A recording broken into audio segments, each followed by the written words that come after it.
Côté résultat, sur le marché français, on a réussi à augmenter le volume de leads en le multipliant par 5 jusqu'à 8 sur le trafic hors marque, qui était quand même notre objectif initial.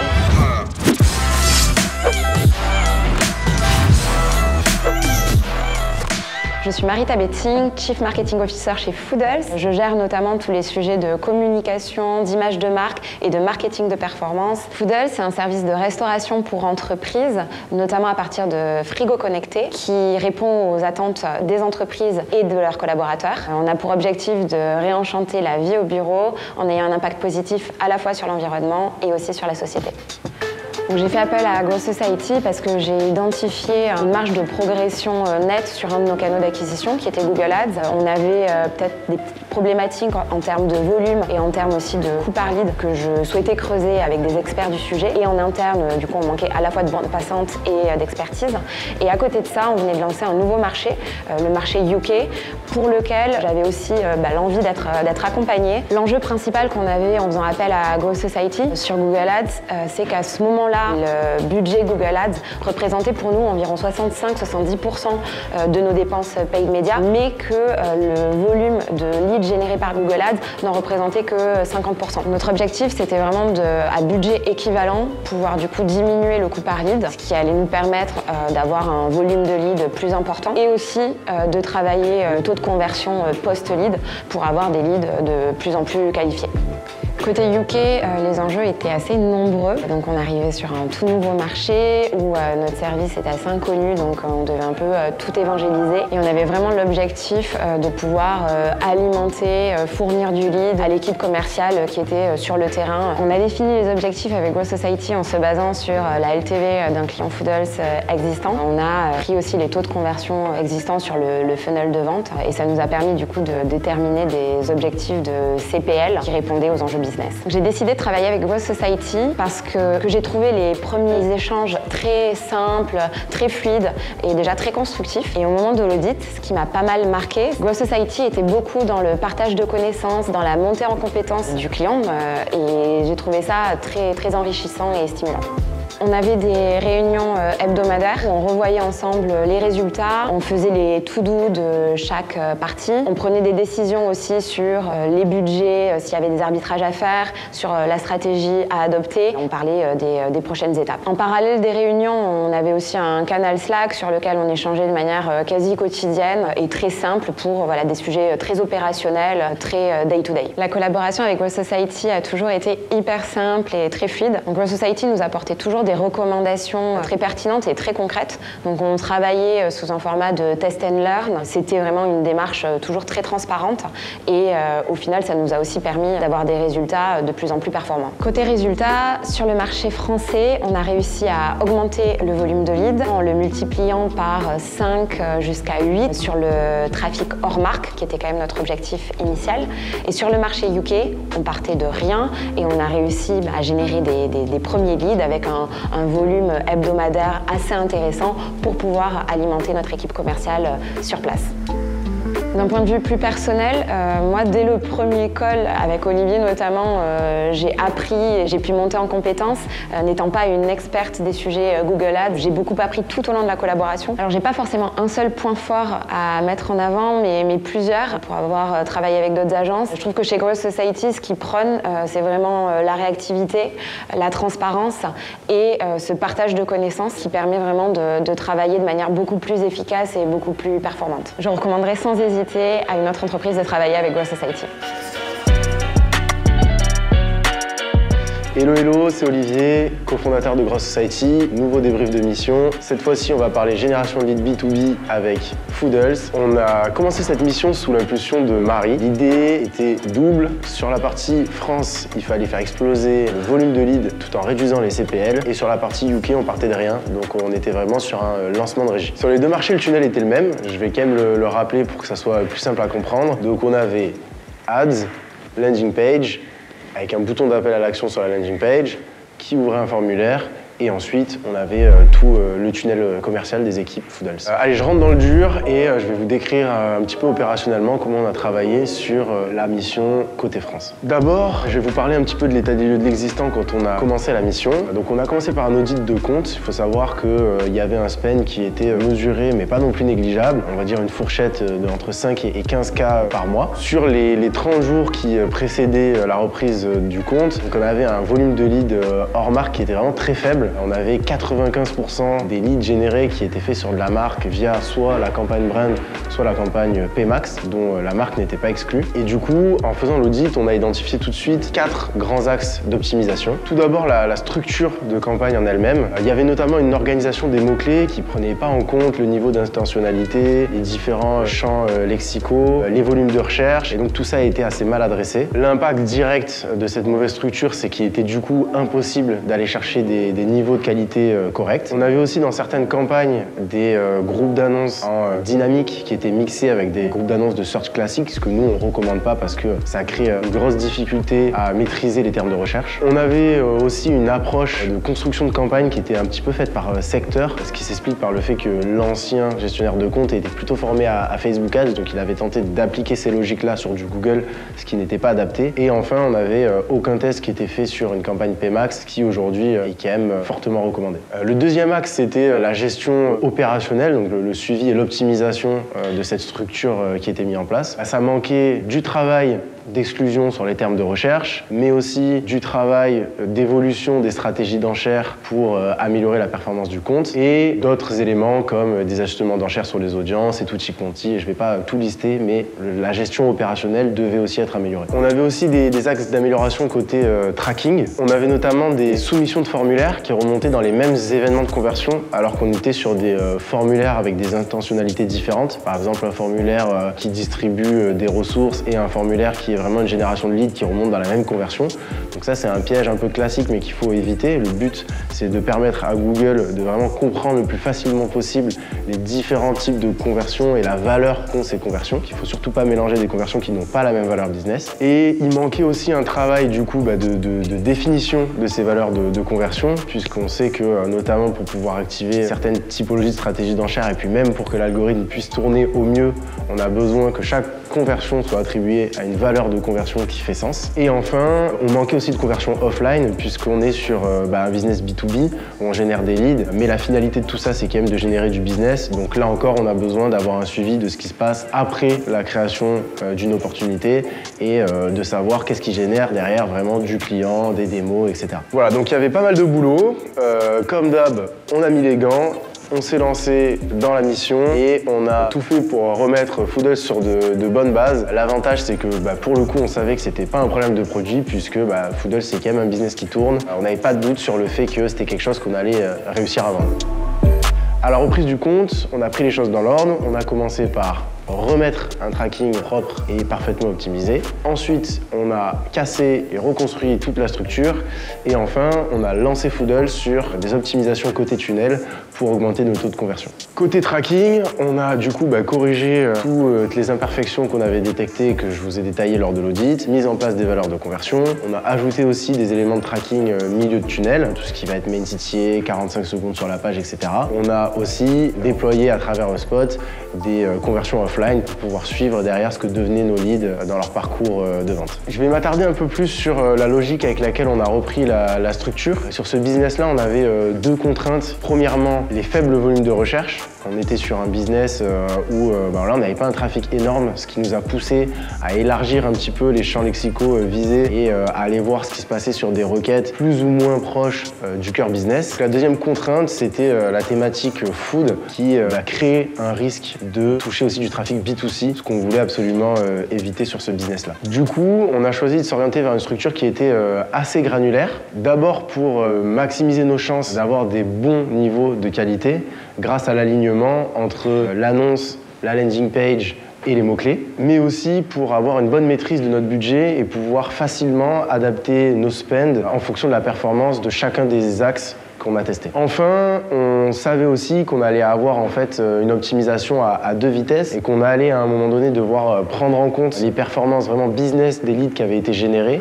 Et du coup, on a voulu anticiper ça et faire une structure qui allait nous permettre de facilement réagir aux informations qui allaient remonter derrière côté sales et donc à la capacité à convertir de chacune de nos campagnes et de nos champs lexicaux. On a rajouté à cette structure search assez granulaire une campagne PMax, tout simplement parce qu'on considère qu'aujourd'hui c'est un incontournable et qu'on se devait de la tester, et aussi parce que des fois elle permet d'identifier des opportunités de mots-clés que derrière on réintègre ou pas dans nos campagnes search. Pour toutes nos campagnes, on a favorisé un setup que j'appelle d'exploration. On avait des stratégies d'enchères à maximiser les conversions pour être sûr qu'on ne serait pas bridé dans nos dépenses. C'était essentiel notamment vu des faibles volumes de recherche, et des matchings de mots-clés en expression exacte qui nous permettaient et d'avoir de la marge de manœuvre sur les termes de recherche, mais de ne pas prendre trop de risques et de limiter le volume de termes de recherche sur des requêtes B2C. Voilà un petit peu tout ce qu'on a pris en compte pour construire notre structure de campagne. Voilà un petit peu la logique et la méthode de conception de cette campagne. Le dernier point, c'était le travail sur le tunnel. Donc sur cette partie-là, on avait vraiment un rôle de conseil. On a fait une série de recommandations, notamment sur des pop-up qui, sur l'expérience mobile, gênaient un petit peu l'arrivée sur le site, mais aussi sur quelques réagencements et redesign de sections qui allaient permettre, selon nous, d'optimiser le taux de conversion de la landing page. Le dernier point qu'on a demandé de mettre en place côté Foodles, c'était de faire des déclinaisons de la LP en adaptant le header aux termes de recherche qu'on allait cibler pour avoir une cohérence parfaite entre ce qui était recherché par les prospects et la page de destination sur laquelle ils allaient atterrir. Parlons maintenant de la phase de run, donc la méthode qu'on a suivie pour optimiser et scaler le compte Google Ads à partir de la nouvelle structure qu'on avait mis en place. Cette phase d'optimisation, elle s'est découpée en plusieurs phases. Je vous mets ici le graphe des CPL avec des repères qui délimitent les différentes phases d'optimisation. Vous voyez donc 4 phases, une phase de validation de la structure, une petite phase de bug, une phase d'optimisation des budgets et de la stratégie d'enchère, et enfin la phase de scaling pour aller rechercher un maximum de performance. Commençons par la phase de validation de la structure. On a eu de la chance, on a plutôt tapé juste avec cette première structure qui nous a permis tout de suite d'avoir un impact sur les performances qui n'avait jamais été trouvé sur le compte auparavant. Donc première petite victoire, on était très satisfait du lancement de cette première phase. Ensuite, on a principalement travaillé sur les exclusions de termes de recherche pour améliorer la qualité des termes de recherche que l'on captait, retoucher la structure pour l'adapter et faire en sorte que le budget capté par les différents mots-clés soit cohérent avec leur performance, mis en place des A/B tests d'annonces pour optimiser nos CTR et la performance en haut de tunnel. On a fait varier le mode de matching de nos mots-clés quand on se rendait compte que l'expression exacte générait un travail d'exclusion qui était inutilement fastidieux. Je survole la petite phase de bug qu'on a eu sur le tunnel qui nous a un peu empêché de suivre les performances correctement. Après avoir réglé nos petits soucis, on a pu entamer une deuxième phase d'optimisation. On avait déjà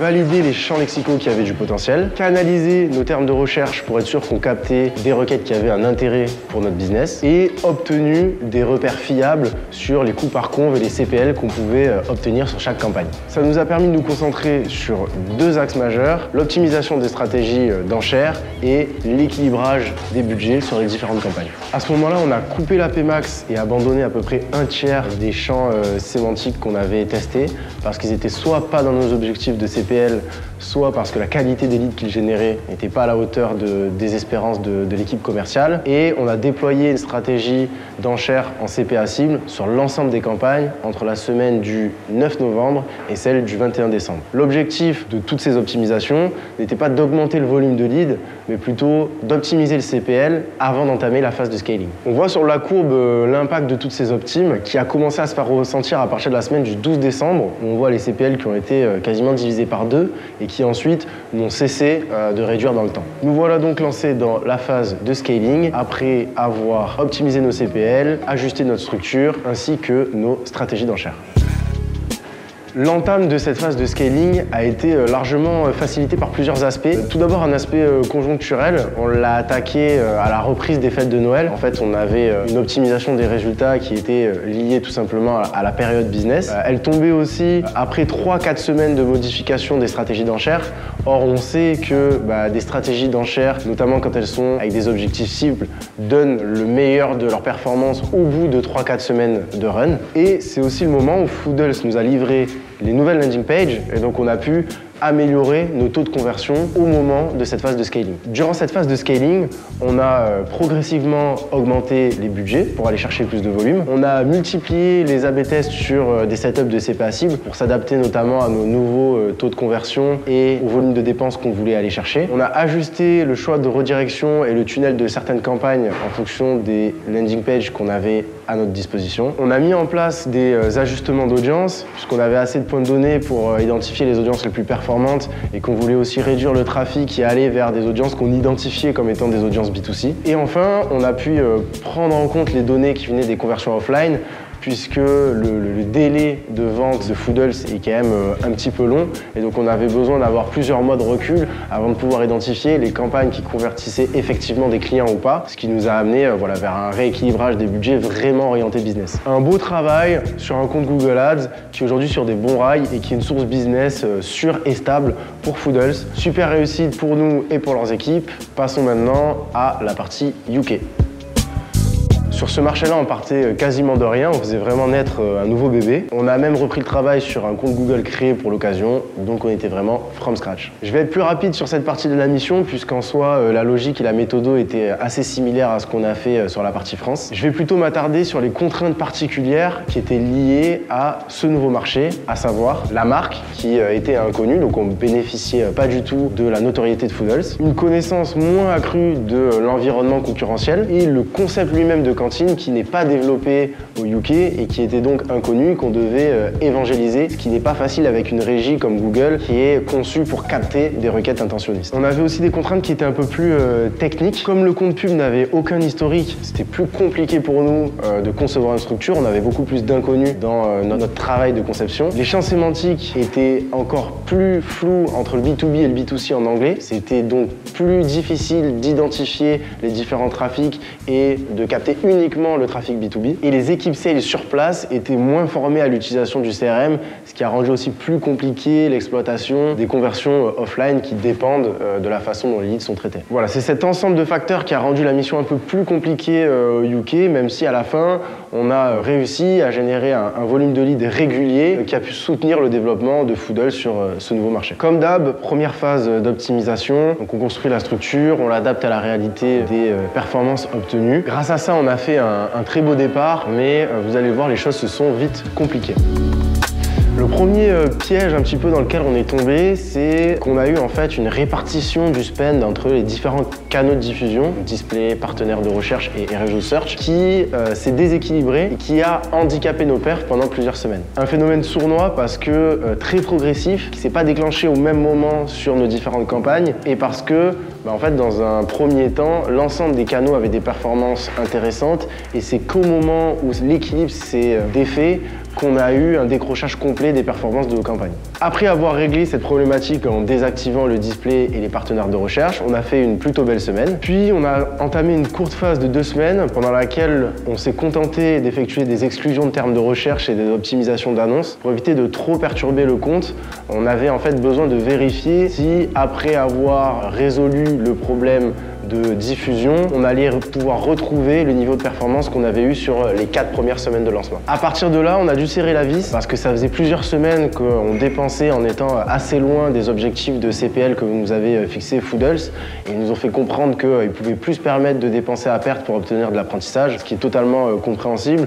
Heureusement pour nous, ça arrivait dans un timing où on avait pu engranger assez d'apprentissage pour entamer une nouvelle phase d'optimisation et pour pouvoir commencer à travailler vraiment sur le CPL, quitte à sacrifier un petit peu le volume, mais vraiment cette logique de revenir vers des coûts qui avaient une meilleure cohérence business. À ce moment-là, on avait déjà coupé la Pmax qui, comme sur la partie France, n'avait pas fonctionné et élagué 20-30% des champs lexicaux qui, pareil, n'obtenaient pas des performances satisfaisantes ou généraient des leads qui étaient vraiment beaucoup trop orientés B2C. On a profité de l'injonction à rationaliser les spends pour mettre en place des CPA très restrictifs. L'idée, c'est qu'on préférait ne pas dépenser plutôt que dépenser en étant hors objectif. Puis, au fur et à mesure, on a donc réadapté ces CPA cibles en fonction de la réaction des campagnes. C'est un travail qui se voit assez bien sur la courbe, notamment dans l'évolution de budget qu'on arrivait à dépenser. Et comme d'habitude, il nous a fallu plusieurs semaines pour permettre aux CPA de s'adapter à ces valeurs-là et à l'algorithme de nous montrer comment réagissaient ces campagnes et quel niveau de performance on allait pouvoir aller chercher avec ces nouvelles valeurs de CPA. Au bout de 4-5 semaines de travail sur les CPA, le compte a réussi à trouver un niveau de performance, il n'a ensuite plus jamais perdu. Il faut bien sûr comprendre que le travail sur ces stratégies d'enchères n'avait pas qu'une seule clé de succès. Il a été rendu possible grâce à l'ensemble des optimisations qui ont été faites autour de ce travail de stratégie d'enchères. Sur cette partie UK, le travail d'exclusion des mots-clés a été très fastidieux. Il a été beaucoup plus long que sur la partie France et ça nous a pris vraiment plusieurs mois avant d'avoir des termes de recherche qui correspondaient au business de Foodles et qui étaient cohérents avec ce qu'on souhaitait cibler. On a aussi bien sûr travaillé en parallèle de ça sur l'ensemble des éléments, donc l'optimisation des annonces, l'ajustement des audiences, l'optimisation du tunnel, etc. Et c'est vraiment tout ce travail-là qui a permis d'augmenter nos taux de conversion, d'améliorer nos performances et donc de faciliter le travail de l'algorithme qui ensuite était capable d'aller chercher du volume de spend tout en respectant nos CPA cibles. Sur ce compte, c'était un travail un peu frustrant parce qu'on a fait une belle semaine de lancement et ensuite on a bataillé pendant un long moment tout simplement pour retrouver les performances obtenues lors de la première semaine et les stabiliser de façon pérenne dans le temps. Voilà, une petite victoire quand même, moins satisfaisante que sur la partie France où on a pu avoir un gros impact, mais qui a quand même permis à Foodles de soutenir l'effort commercial fait sur le terrain et de développer son activité à Londres. Une mission qui reste à mes yeux une réussite et qui en tout cas a été appréciée par les équipes de Foodles. J'espère ne pas avoir cassé la tête de ceux qui sont pas experts et ne pas avoir non plus lassé ceux qui sont déjà pointus sur le sujet. L'idée, c'était vraiment de vous montrer comment se décompose notre méthodo pour atteindre nos objectifs sur une mission de génération de leads GAD. On se revoit bientôt comme d'hab pour un nouveau Parole de Yankee et un nouveau débrief de mission Growth Society.